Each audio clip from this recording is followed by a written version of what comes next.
Snapdragon and Microsoft to take ARM devices seriously and started the development of the Snapdragon X Elite to go straight against Apple. So today, 4 years after this launch, with our beloved M1 MacBook Air that so many of you guys still use, does the X Elite actually defeat the M1 MacBook Air? And it might not actually defeat it in all the categories.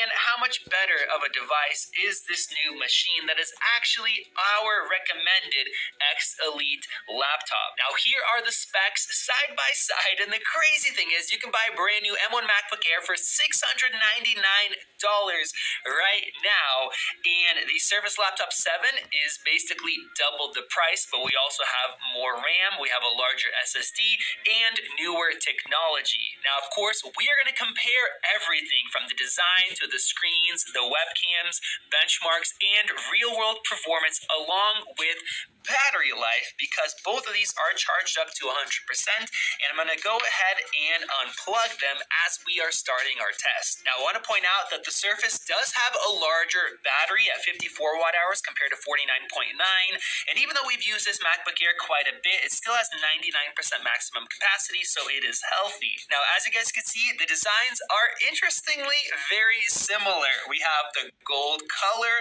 Of course the Mac has the black keyboard. I actually prefer the Surfaces. Trackpads look similar, and with these trackpads, the M1 MacBook Air had a killer one. It's magnetic, but the Surface now has the same exact one, and it feels great.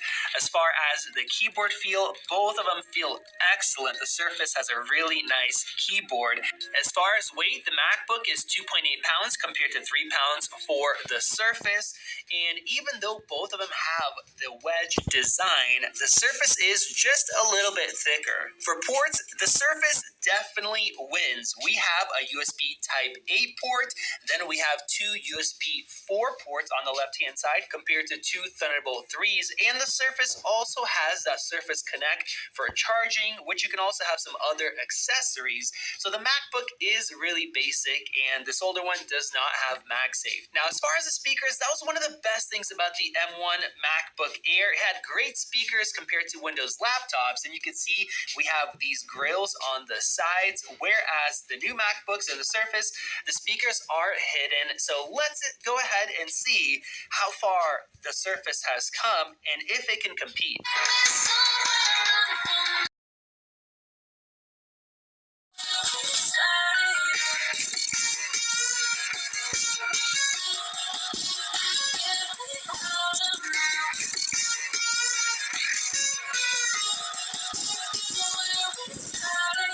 Guys, I cannot believe this. I actually think that the M1 MacBook Air sounds better.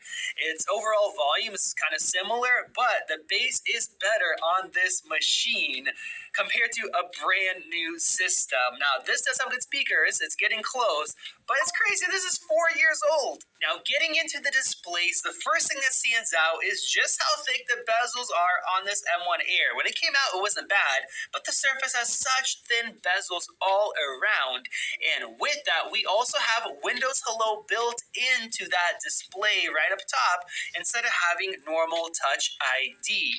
Now, as far as brightness, the MacBook is 400 nits compared to 600 for the Surface, so it is nice and bright, and because of that, when you're watching videos, especially HDR, the brightness really pops. The footage just really stands out and it looks really nice. Now, surprisingly, the MacBook has better contrast, so the blacks look deeper, and it's not just because it's lower nit rating, it's actually because it has a better anti-reflectivity coating on a 4-year-old machine compared to the Surface, which is brand new, and that blew my mind.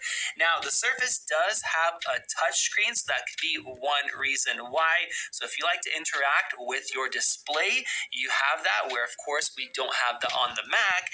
And the Surface also has 120 hertz as far as the display, with dynamic refresh rate that can go all the way down to 24 hertz to save battery life, compared to just being stuck to 60 on the Mac.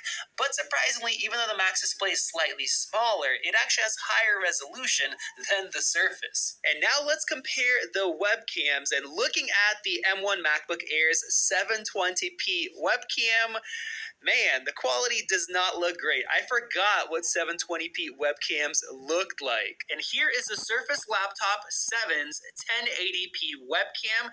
As you guys can see, it looks a lot better. The whole image is wider. There's very little noise. The HDR looks better. And this also has dual front-facing microphones. And now we have really good noise reduction software built in as well. So you guys let me know what you think of the video quality difference as well as the microphone quality difference down in the comments below. And now let's get into performance. And the first thing that I want to test are the SSDs. We have a 256GB one here compared to a 512. That is 4 years newer. So let's see what kind of a difference we get. All right, guys, I was not expecting this. Our read speed is 3389 in the Mac compared to 3625. So the first Surface is faster, but this M1 256 is faster than the M3 MacBook Air. That's crazy. And in terms of write speed, the MacBook is actually beating out the Surface by just a little bit. And if we look at some of these other tests here, the Mac beats out the Surface in a lot of them. That is insane. And now let's get into CPU performance. And I want to point out that this MacBook Air is completely fanless compared to having fan cooling. We have 8 gig versus 16. We have 3.2 gigahertz for the boost compared to 4 gigahertz, and the XLE here has 12 performance cores compared to 4 performance and 4 efficiency, and we have that 4 generation gap, which is crazy. Let's just go ahead and run this, and we've already seen scores, but we'll see how much faster the XLE is. All right, we have our scores, and Qualcomm set out to beat the M1, and then as they were developing, they said they'll beat the M2. Now we see it here. In terms of single core score, the X Elite is 15% faster than the M1, but in multi-core, we have a difference of 71%.